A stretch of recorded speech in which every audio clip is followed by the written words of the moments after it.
हश्र में सैयद वो तुमसे भी कहेंगे देखना। अस्सलामुअलैकुम जी, मेरा नाम मोहम्मद मतीन है और मैं एक मेडिकल रिप्रेजेंटेटिव हूँ Abbott health care pharma company में। तो मुझे मेरा सवाल यही था कि मेडिकल रिप्रेजेंटेटिव की नौकरी करना कैसा है। जी, हमारी जो काम है वो काम ऐसा है कि हमारी जो कंपनी की दवाई है वो दवाई हमें डॉक्टर के पास जाना है, उनसे मिलना है, उनसे रिलेशन बनाने हैं। रेगुलर महीने में 2 बार मिलना होता है और उनसे पहचान बना के उनसे मिलना होता है रेगुलर, और उनको बताना होता है कि हमारी ये दवाई है, ये बीमारी में काम आती है, ये बीमारी के लिए ये दवाई है, ये बीमारी के लिए ये दवाई है। तो उनसे रेगुलर मिल के हमारी दवाइयों के नाम उनको जहन में डालना होता है। और जैसे डॉक्टर के पास जो भी बीमारी के पेशेंट आते हैं तो उनको रिक्वेस्ट करनी होती है कि हमारी दवाई ये बीमारी में लिखिएगा। जैसे मेरी दवाई जो है वो एपिलेप्सी के लिए आती है और मैं न्यूरो डॉक्टर को मिलता हूँ, तो वहाँ पर रेगुलर उनको मिलकर महीने में 2 बार उनको बताना होता है कि ये जी आप जब भी एपिलेप्सी के पेशेंट आए तो हमारी दवाई क्या लिखिएगा। तो एक रेगुलर मिलने से, रिलेशन बनने से वो डॉक्टर हमारी थोड़ी इज़्ज़त करता है और वो दवाई लिखता है। ऐसे ही मेरे जैसे ही उनको पास 20 MR या 25 MR आते हैं, 25 कंपनी के लोग आते हैं, तो वो सभी डॉक्टर को जैसे जैसे ठीक लगता है वो उनकी दवाई लिखता है। कुछ कंपनी वाले उनको पैसा भी देते हैं कि आप हमारी दवाइयाँ अच्छी लिखते हैं तो हम आपको साल के कुछ पैसे देंगे, जैसे 50,000 है या लाख रुपए है, तो आप हमारी दवाई ज़्यादा लिखिएगा। ऐसे ही हमारी कंपनी भी जो है कुछ उनको कमीशन देती है कि अगर आपने इतना लिखा तो इतना हम आपको पैसे देंगे। तो इस तरीके का जॉब हमारा होता है। और जैसे डॉक्टर कुछ दवाई लिखता है तो फिर हमें मेडिकल में अवेलेबल करवाना होता है और फिर स्टॉकिस्ट में अवेलेबल करवाना होता है। इस तरीके से हमारा बिजनेस होता है। तो इस तरीके का जॉब करना कैसा है। देखिए, अगर एमआर के तौर पे आपको सिर्फ डॉक्टर से मुलाकात करनी है, उससे मिलना है ताकि कांटेक्ट अच्छे हो सकें, तो सिर्फ मिलने में या अपनी दवाई के बारे में उसको याद कराने में कोई दिक्कत नहीं है। इस जॉब में यहाँ तक तो कोई ख़राबी नहीं है कि आपको जाके अपनी दवाई का प्रमोशन करना है। ये तो कंपनी हर तरीके की प्रमोशन करती है अपनी ब्रांड का, चाहे वो दवाई हो या और कोई चीज़ हो, हर कंपनी अपना प्रमोशन करती है और उसके लिए जो है प्रमोशन के लिए बंदे जो है वो मार्केटिंग के लिए रखे ही जाते हैं, सेल्समैन।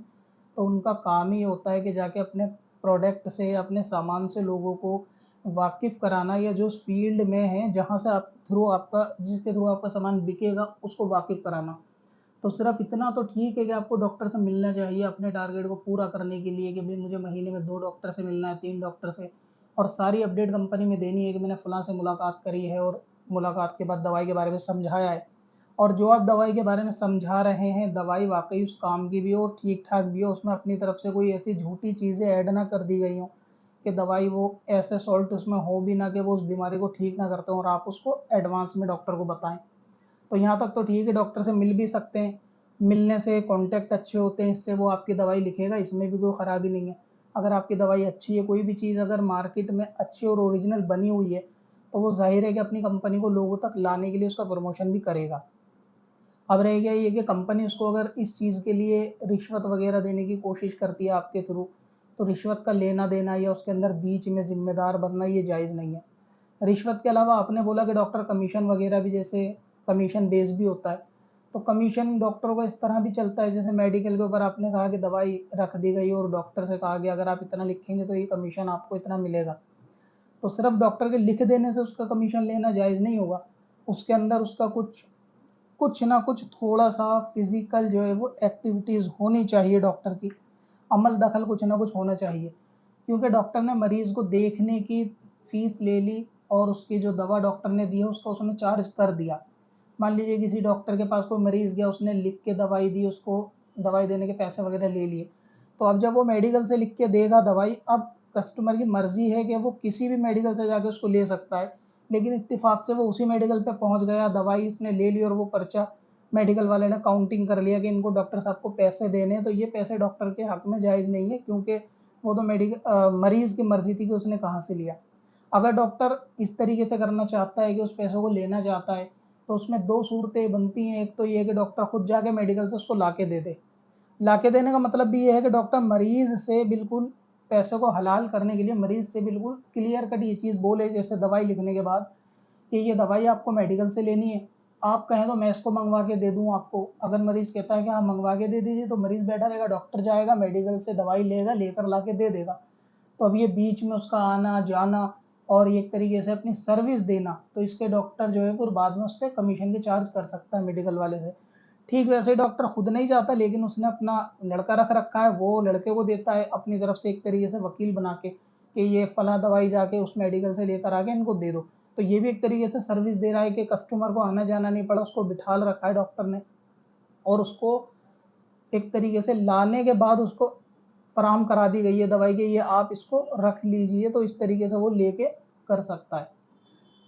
तो यहाँ तक तो रिश्वत फिर ये नहीं होगी क्योंकि कमीशन बेस हो जाएगा। लेकिन अगर कंपनी कोई ऐसी चीज़ देती है रिश्वत के अंदर के जैसे जिसको अंडरस्टूड है कि वो रिश्वत ही है, मिसाल के तौर पे कोई मोटी रकम, विदेश घूमने के टिकट, कोई एयर कंडीशन, ये इस तरीके की बातें, तो ये तो ज़ाहिर है कि रिश्वत कंपनी ने इसीलिए दी है ताकि वो उसकी दवाइयों को लिखे। अब चाहे वो लेने के बाद क्लियर कट बोले कि आपको दवाई लिखनी है तो हम इतना देंगे, अगर आपने साल भर में कम से कम इतनी मेडिकल की हमारी दवाइयाँ लिख दी, मिसाल के तौर पे 4-5 लाख की लिख दी, तो आपको 50,000 रुपये मिलेंगे।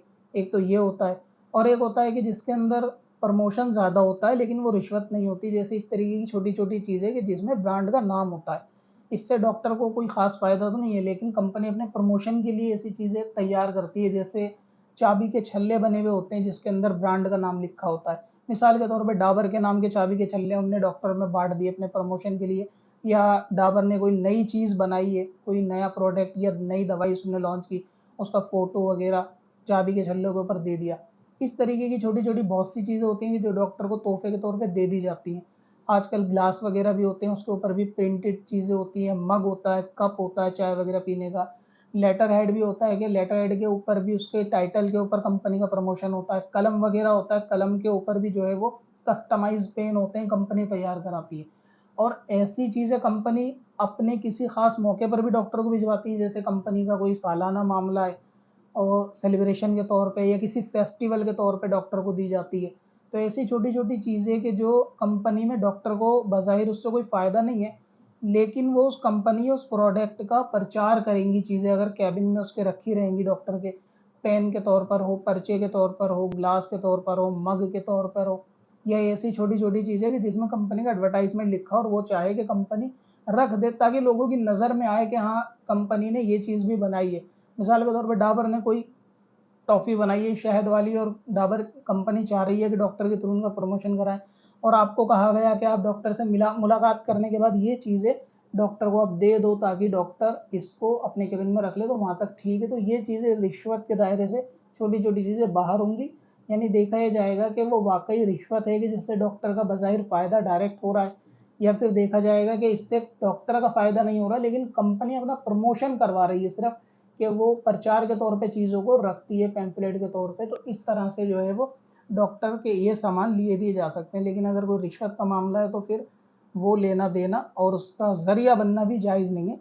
बाकी आपने कहा कि सिर्फ़ कॉन्टैक्ट अच्छे करना, मुलाकात करना उनसे, मिलना और दवाई के बारे में अपनी बताना, जो रियलिटी है वो दवाई किस काम आती है और वो दूसरी दवाइयों से कैसे बेहतर है, ये सब चीज़ें एक्सप्लेन करने में कोई ख़राबी नहीं है।